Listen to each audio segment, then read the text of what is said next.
And Mike Bordick. And Mike, when you look at Bud Norris, I'm not sure what we should be looking at. Is it the track record and the 15 wins of last year, or maybe concern with 3 rough outings out of 6 starts so far this year? Well, 3 rough outings, obviously a big concern, but I think what we have to look at are his last 2 starts. Prior to this one, he looked like he was coming around. I think Bud was starting to, feel that good energy out there on the mound. He was able to locate his fastball a little bit better. Sure enough, he had back-to-back quality starts. But here, just roughed up. It seemed like early on he was really battling. Now, never know. There might have been something left over from yesterday. He had to leave the park early, wasn't feeling very well. But battling his way through, but it was that 4th inning. Gave up the solo shot to Beltran and then a walk, and then the floodgates opened up when De Aza misplays the ball in left field. So that was an unfortunate break, I think, for Bud Norris. But a lot of pitches thrown and really not as sharp as I think Bud Norris would like to be, and Dave Wallace and obviously Buck Showalter would like him to be. You know, Mike, we've had a lot of trouble with Pineda in the past, and today he was exceptional. 16 strikeouts, and he only pitched 7 innings. He left the last 2 to the bullpen, but, wow, he was unhittable today. Yeah, he's gotten off to a great start this season, and even, last year threw very well against the Orioles. But this year they knew it was going to be a test.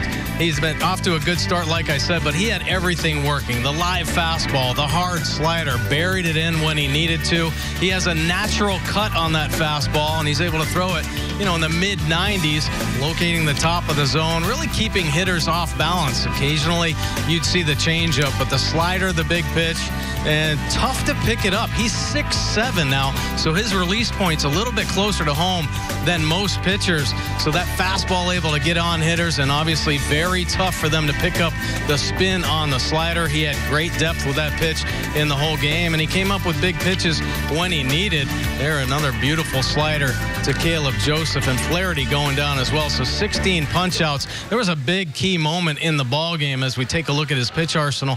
Pretty much true to form. He loved the breaking ball, though, a little bit more than he's used this season, but what a solid line. 7 innings, 6 hits, the 1 run, the 1 earned, that solo shot by J.J. Hardy, but no walk. So here's a big guy, 6'7", so he's got to somehow use that body the right way to repeat the delivery. Well, he seems to have mastered it because he was on.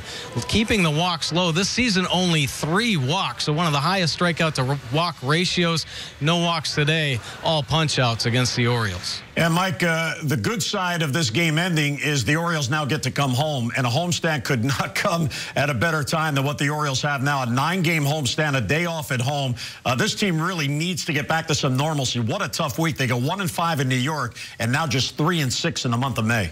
Yeah, it really has been a tough week, and I think much like last year, it's been kind of a roller coaster ride with both the pitchers and this Orioles offense, but they've been playing very well at home. So I think this might re-energize the team. They miss being back at their home ballpark. Of course, they had to go down to Tampa and play the 3 ball games. So be nice to get home and hopefully settle in and get back on track. Try to get everything clicking, both the starters, the defense, and the offense. All right, Mike, have a safe trip. We'll see you tomorrow. Thanks, guys.